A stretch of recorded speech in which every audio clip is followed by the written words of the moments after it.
मराठा आंदोलक मनोज जरांगे पाटील यांनी आंतरवाली सराटीत पत्रकार परिषद घेतली। भाजपचे नेते प्रसाद लाड हे जरांगेंना भेटायला आले होते, पण त्यानंतर देखील सरकार दरबारी आरक्षणासाठी काहीच हालचाली झाल्या नाहीत। त्यामुळे मनोज जरांगेंनी सरकारला निर्वाणीचा इशारा दिलाय। मनोज जरांगे यांनी येत्या 30 मे पासून आंतरवाली सराटीत रखरखत्या उन्हामध्ये आमरण उपोषण करण्यात येणार असल्याचा इशारा दिलेला आहे। तर उन्हात आमरण उपोषण करणार मेलो तरी चालेल असं देखील मनोज जरांगे म्हणाले। तसंच आपलाच माणूस चुकीचा होता एवढं जरी लाड यांना वाटलं तरी खूप झालं असं म्हणत मनोज जरांगेंनी फडणवीसांवरती निशाणा साधलाय।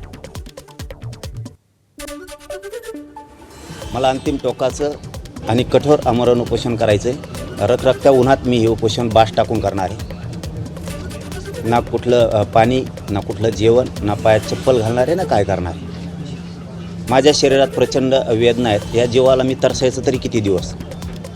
त्यामुळं जे होईल ते होईल। उष्ण घाताचा बळी गेला तरी देवेंद्र फडणवीसांमुळं गेला, सरकारमुळं गेला। मराठा आंदोलक मनोज जरांगेंनी उपोषणाची हाक दिली आहे, मात्र जरांगेंनी गावकरी आंदोलन करू देणार का असा सवाल उपस्थित झालाय। त्यामुळे पुन्हा एकदा उपोषणाची हाक दिल्यावरती गावकऱ्यांच्या काय प्रतिक्रिया आहेत ते देखील पाहूयात। दादा करायला नाही पाहिजे असे। आपण सावलीत उभं राहून जर आपल्याला घाम येतो तर त्या बिगर पाण्यात उन्हात बसायचं, जीव काय म्हणणार ते। शासनाने मोठी दखल घ्यायला पाहिजे। दादांनी खरं तर उपोषण करायला नाही पाहिजे, पण दादांनी ज्या शासनापुढे मागण्या मांडलेल्या आहेत, शासनाला विनंती आहे की जे हैदराबाद गॅजेट, सातारा गॅजेटची अंमलबजावणी शासनाने लवकर करायला पाहिजे। दादांनी उपोषण करण्यापेक्षा दादाच्या शब्दामध्ये ही ताकद आहे।